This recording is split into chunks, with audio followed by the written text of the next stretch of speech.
All this Extreme Festival action is proudly brought to you by G&H Transport, Investchem, and AMC. The Kyalami Motorsport Festival kicked off with a massive event at the beginning of the year and the second round of the Extreme Festival. Massive crowds coming out here to be part and parcel of what is growing to be one of the biggest events in South African motorsport. We kick things off with the G&H Transport Extreme Supercars. A couple of new cars coming to play, not all of them here though, and very disappointing not to see the Bentley in action, but that will be out very soon. A couple of new drivers coming to join us as well. We go on board with last year's top contender in one of the BMWs, Darren Winterboer. He'll be looking to move up very, very rapidly as they start things and head down towards Crowthorne for the first time. Winterboer in full flight as he comes down into fourth, down to third gear and probably down into second gear as they go through Crowthorne. But it's Arunjis who's got the drop on everybody. Adrian Dalton in second place and Sav Gutteri tucked in behind him. It looks like it's going to be a tough day in the saddle for the BMW boys. As you can see, they're going to have to fight hard with the Porsche of Dino Scribanti and a brand new man to Class A. Good to see Mark du Toit stepping up for the very first time. He'll be moving up probably into Class A plus if he starts to get the lap times in. But I can tell you something, that little 430 of his is going to be a force to be reckoned with. Him and his brother in two 430s in Class A and A plus, definitely going to give these BMW boys a run for their money. Arunjis is going to get away at the front end. I don't think there's anybody that can really match him here this weekend. In qualifying, he was almost 5 seconds quicker than any other car. So it's literally a battle for second place we're going to be concentrating on. Good to see the Dryzen Environmental Lamborghini in there as well. And Greg Parton is certainly going to be a contender as well. And he goes side by side with another Italian stallion going through the S's. Jonathan du Toit in the Trans-Africa Racing Ferrari 430 moves up ahead of the Dryzen Environmental Lamborghini and onto the braking markers up to the top of Leeuwkop. Closing in, very awesome shot this. Look at how this car is having to work through there.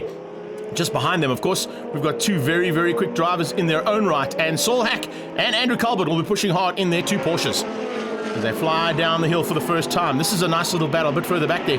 Tuka Mechanicos fighting hard there with Ricky Giannaccaro, last year's champion, and in the mix there as well, you can see just behind, Sun Woodley looking to come through there in the second of the Bigfoot Express Brake Porsches. Across the line they go, the two Ferraris now linked together. Trans-Africa Racing going hunting for Dino Scribanti in his Porsche, and it's only just up the road. So we got three BMWs, a Porsche, two Ferraris, and then a hard-charging Anton Cranier. Anton Cranier out in the Subaru, the only Subaru in this pack of cars, and of course doing some development on that car, not only to participate in this category, but also to get it right for the Desi's Time Attack coming up at the end of June. Tuka Mechanicos got a problem. Mechanicos waving the cars through there. The Mercedes-Benz starting to smoke a bit. Hopefully he can get it sorted out and come back. But it looks like it might be a bit terminal. Let's keep an eye on that car and see if he gets to the end. Nicky Dex fighting hard and Saul Hack is all over the back of him. The two Porsches going at it big time. Curve end Porsche taking on Saul Hack and Hack goes on the inside. Oh, very, very tight between those two. Running ever so slightly wide coming out of Clubhouse. Good move on the inside here as well from Sun Woodley. He sneaks up ahead of 53 David Kutsia making the step up into Extreme Supercars for the first time. Good to see him. And also, of course, Marius Jackson involved in that little one. He'll be moving his way up in the TT. But another man to keep an eye out on is the man just ahead of them there, Alwyn Steenkamp. Moving across into the BMW and coming into Extreme Supercars, making it look like it was an easy path. Speaking of easy paths, well, that is a man who's going to make it very difficult for everybody this season. If this is the kind of pace he's got, there's definitely going to have to be some homework done to catch Charles Arunjis. He comes through for the victory, way ahead of Adrian Dalton in the first of the BMWs, beating out Jonathan du Toit. Then it was Sav Gutteri, Darren Winterboer and Mark du Toit. Good effort from Parton to finish in 7th. Let's catch up with Sav. We got a fuel surge problem, so fuel pressure light kept coming on, and I tried to try to manage it so not to turn too hard, and eventually it ran out of fuel, so that's why we started spluttering, and then he caught me, and then at the end the car cut out, and then I had to re-switch it on. I don't know why. I'll have a look now, and yeah, we still managed the third, I think, or fourth, so I'm happy. He's not a difficult man to be unhappy. Sav Gutteri, I'm sure, will be looking to push up and be a little bit higher up in the second heat. Bit of work to be done there on Tuka Mechanicos' car, and a couple of guys that have got a little tweaking to do here and there, particularly if they want to catch that incredible Aston Martin Vantage out front. As they come down onto the braking markers, you can see lights ablaze there for the Arunjis machine, but it's Sav Gutteri with a much better start. Speaking of better starts, have a look at Parton. Thanks for coming. There goes the Lamborghini up to third. And with that maneuver, Adrian Dalton had to go wide, which forced Mark du Toit onto the rumble strips. Darren Winterboer looking in about 5th or 6th place here.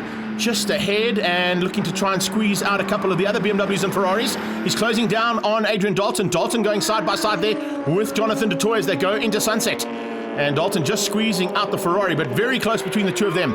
Look at Sav. Sav is all over the back of Arunjis. This is much better from Sav Gutteri. And it looks like he's got whatever that problem was sorted out now for heat number 2. And Lamborghini looks very dangerous and still maintains third place. It was a big dive on the inside from Dalton and he made it stick, getting up to third ahead of Greg Parton. Parton is on fire here in the second heat.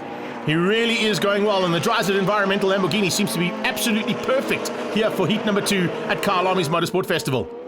He goes back at Dalton. Oh, and he has another look. Very close there between the Lambo and the BM, but the BMW shuts the door. Around the outside goes the Trans-Africa Racing Ferrari, and it looks like Jonathan du Toit might get the drive, but they are side by side. It's the Italian Stallion versus the Italian Bull, and it looks like the Bull's going to have the line for the sweep. Jonathan du Toit might have the line for the next corner going into Crocodiles. Yes, he has. But there comes Parton straight back at him, diving on the inside. Oh, forcing the Ferrari very wide. And by doing that, he lost a little bit of drive, which gives, of course, Darren Winterboer an opportunity. We go a bit further back in the field. Also good to see this man involved in Extreme Supercars. Willie de Beer doing some development on a brand new Porsche that he's just refreshed and built. So look out for that machine coming through the field rapidly at the next round. And, of course, also at the time attack. This is such good racing. This is what it's all about in Extreme Supercars. Looks like Dalton might have just missed a gear or something through there because he allowed the Ferrari up the inside and it got through relatively easily. He would normally go a bit more defensive. There you go. Whatever the problem was, he's got it sorted out now and he goes hunting.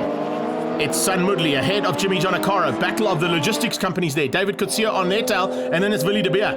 So it's Porsches at the front and back of this little pack. The G&H Transport 430 Ferrari right on their tail.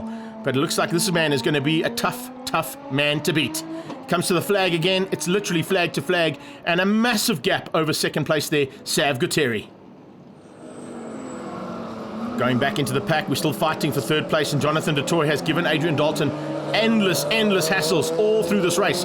Dalton looking to come back at him now as they head down towards the final turn. Dalton goes wide. He's going to try and go around the outside. A little touch. Oh, a big touch there between the two of them. Gutteri with the flame out the front end coming to the line, but it looks like Dalton might have got ahead. He has. Dalton has just got ahead there of du Toit, and as they go to the flag, he's going to maintain it. Brilliant stuff. BMW second and third, Ferrari in fourth place. Jonathan du Toit will be a little bit concerned about that tap, but I'm sure he'll give a high five there.